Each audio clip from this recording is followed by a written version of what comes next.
Hey, what's up guys? This is Anthony from Anthony's Customs, and for this review, we are looking at Spider-Man Noir from the Marvel Legends Lizard Build-A-Figure wave of Spider-Man Marvel Legends. And this is a very bittersweet figure for me. I've always thought this was a really cool character design, and I've always wanted to make a custom figure of it. It just never worked out. It never ended up being a thing. Since I only worked per commission, it just never came around. And now we have this, so it'll never happen, and I'm very sad. But I'm also happy because this is such a cool looking character, and it's actually a pretty good figure. So let's go ahead and get him off the stand and take a closer look. And this guy stands roughly 17 centimeters, which makes him just about 6 3/4 inches.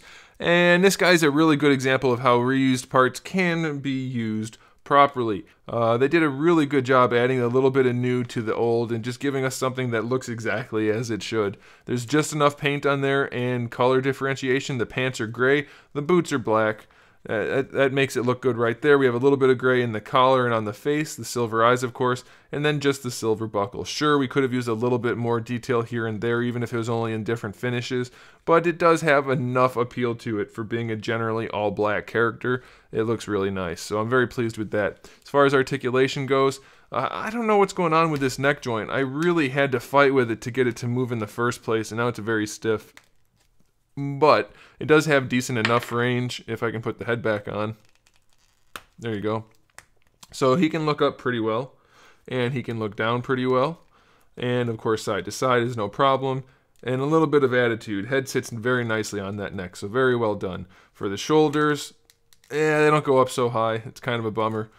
And you can see at some points this jacket is really being stretched to its limits going over this body. So you're going to get a little bit of weird poofing when you move the shoulders around sometimes, but ultimately the shoulders work well enough. Bicep swivel's okay, double jointed elbow's fine, and then we have, hey, you know what? This might be a whole new lower forearm. It looks different to me than the original one.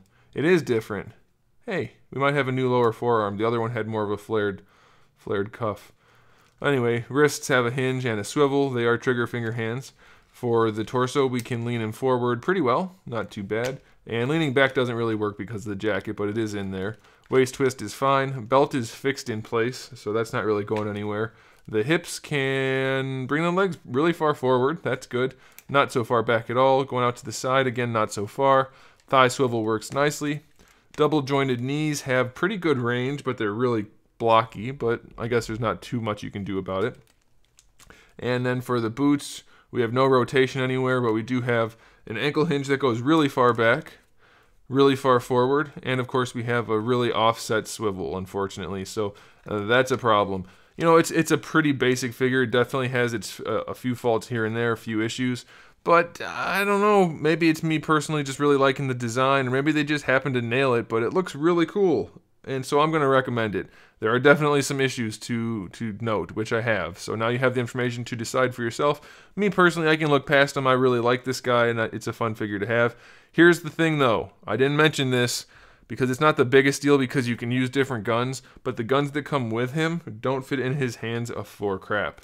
His hands, I mean, like he can hold them, but then the fingers don't go in the trigger guard. So he doesn't end up holding the guns very well at all. So that is definitely disappointing. It's not the biggest deal in the world. So he does come with one for each hand, and it's okay. It's just not great. So there you go. Thanks for watching, guys, and make sure you subscribe to the channel. I have new videos up every single day. We talk about action figures, movies, TV shows, video games, all kinds of fun stuff. So make sure you come back for that. Give the video a thumbs up if you liked it, and in the meantime, keep collecting.